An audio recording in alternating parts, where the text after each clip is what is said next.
See, look at that, Mike. They're both 6'2". If you put a 2x4 between them, it'd be just dead even. Dead even. Let's see if the match winds up dead even. If it does, sudden death. We don't have time for sudden death. Then we can't have a dead even. Oh, come on, we got plenty of time. Especially if they throw some strikes. Gene-Stus out quickly to the right, back to the left. Stand up, sit down. 7-10. Well, you were talking about the 7-pin having company. And there it is. The only thing good about that is it happens in the first frame as we watched the head pin go, and both of them went in front of the 7-pin. The head pin came back off the wall. The 6-pin lays in the channel. A bit unlucky to start a title match. Ooh. Wait a minute, wait a minute. Stus was trying to make that. He definitely was trying to make that. Whew. Watch it. Ball just falls off in the channel, clips the tin. I've never seen it slid over. He was trying to get anything that could happen, and that almost came back and got it. Robert Gibbs going to get inside, try and send it out. And it gives it a little Jerry Brunetti action. Oh, wait there. a minute. Wait a minute. That was last week. As a matter of fact, Jerry cashed this week here. And again, evidently there's not oil to move in against, or not a lot of it in there anyway.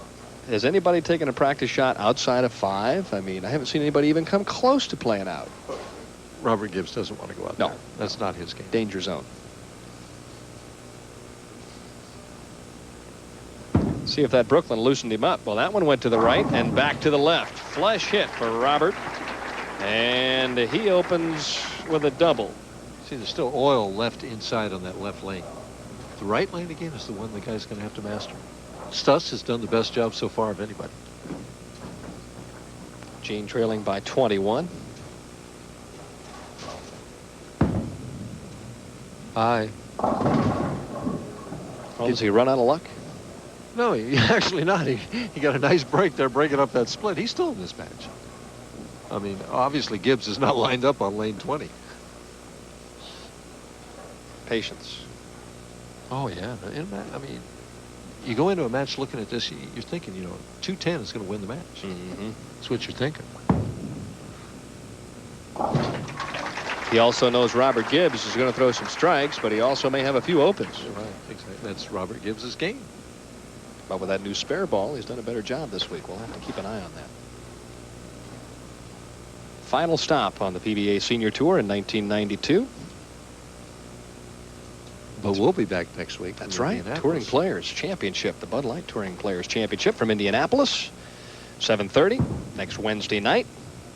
And I'm also told they have an outstanding Pro-Am planned. Over 1,000 people already entered in that, and there's still room for some more. So if you're in Indianapolis and you want to bowl with the greatest players in the world, then head on over to Woodland Bowl, sign up for the Pro-Am, because they've got some beautiful prizes to give away, and you might even get a chance to bowl with Dave Ferraro, the defending champion. And have a good time. Bowling with the greatest bowlers in the world as Robert Gibbs makes the adjustment on that right lane, and he's been striking. I mean, I said, well, what's the difference the last 2 weeks? He said, well, really, I felt like I was bowling pretty well all year long. I just wasn't carrying. The last couple of weeks I've been carrying. I said, what'd you do different to carry? I said, well, I really don't know. So, I mean, it's a delicate game. Scientific at times and just plain simple at others. When that 10-pin goes down, or for the left-handers, when the 7-pin goes down, it makes life so much easier. Yeah. Janice looks on. I think she's a touch nervous. Well, she gets more nervous when he has to shoot a single-pin spare, especially a 6 or 10-pin cross lane as he switches this. Is that a pink ball? I'm going to say you might be right there.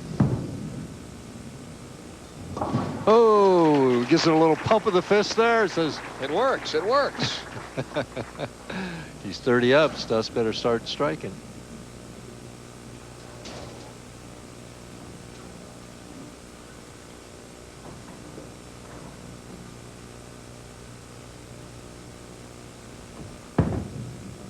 Nice shot. Needs a little help on the light hit and doesn't get it. I want to bring up one other point. Kind of interesting at this point as we take a look at the light hit here. last 3 years in terms of the Bowler of the Year race. Of course, Earl Anthony had a chance, and really, I think most people felt like he was going to win it back in, what, 1990 when John-Hriscina won? Right. Yeah. Left-handers have not contended for Player of the Year on the Senior Tour. Just early in 1990 when he won 3 tournaments that year. The last couple of years, the right-handers have, well, Handegaard and Stus have just bowled so well the last 2 years, they've really dominated the field.